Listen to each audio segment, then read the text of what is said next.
प्रिय छात्र एवं छात्राओं, मैं संजय सिविल फोरम में आपका हार्दिक स्वागत करता हूं। कुछ दिन तक मैं वीडियो में प्रस्तुत नहीं कर पाया, तो आज की जो कड़ी है, उस कड़ी में मैं पूर्व के वीडियो में बता चुका हूं आप लोगों के बीच सी राजगोपालाचारी योजना। उसके पहले भारत छोड़ो आंदोलन। तो महात्मा गांधी के नेतृत्व में एक अंतिम आजादी के लिए अखिल भारतीय जन आंदोलन समूचे भारत में प्रथम चरण और द्वितीय चरण और तृतीय चरण में आजादी के लिए भारत छोड़ो आंदोलन हुआ। और उसके पीछे कई कारण थे, जिसमें द्वितीय विश्व युद्ध की कई घटना को मैंने पूर्व में वीडियो में बता चुका हूं। अब वो अंतिम कड़ी आ गई है भारत की आजादी के लिए।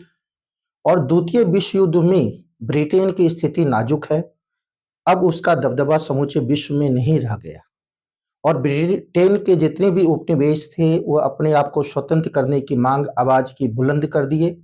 उसमें सबसे बड़ा भारत उपनिवेश है, जो भारत की आजादी के लिए जो है अपनी मांग को जोर पर पकड़ लिए। और द्वितीय विश्व युद्ध में जापान की बढ़ती हुई शक्ति और हर मोर्चे पर ब्रिटेन की हार हो रही थी। जापान जो है मलाया हो, सिंगापुर हो, बर्मा तक हो, ब्रिटेन की चौकियों को तहस नहस कर चुका था।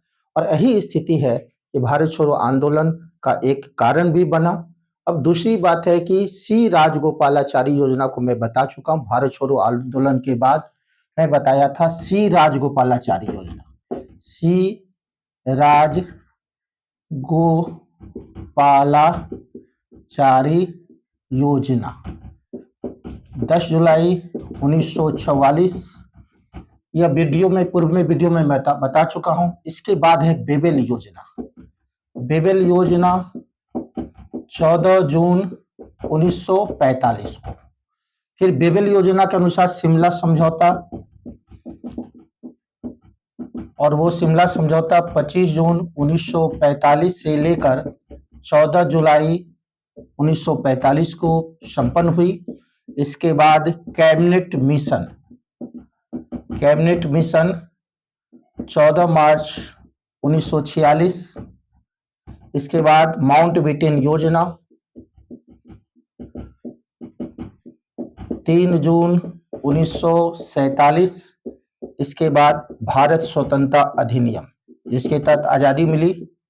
भारत स्वतंत्रता अधिनियम 18 जुलाई 1947। तो अभी हम बेबेल और शिमला समझौता पर डिस्कशन करेंगे फ्रेंड्स।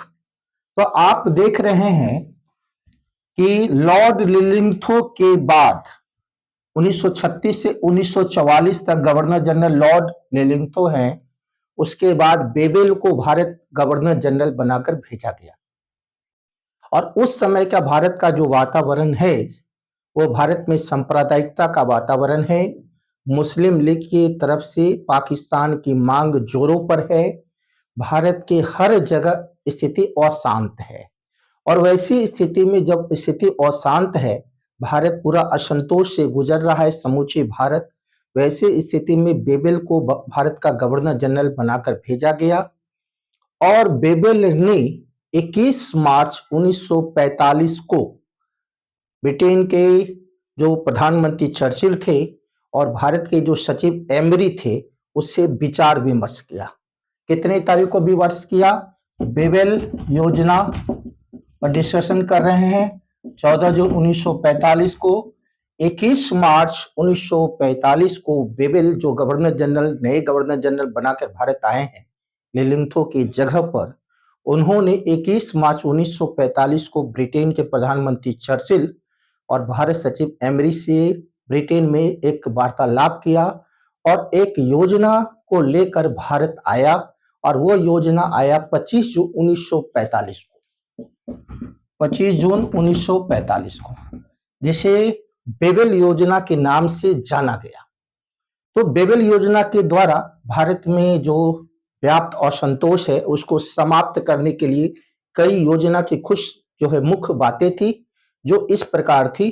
पहला कि गवर्नर जनरल की जो कार्यकारिणी है उसका विस्तार किया जाएगा और उस गवर्नर जनरल की कार्यकारिणी में अधिकांश लोग भारतीयों को रखा जाएगा।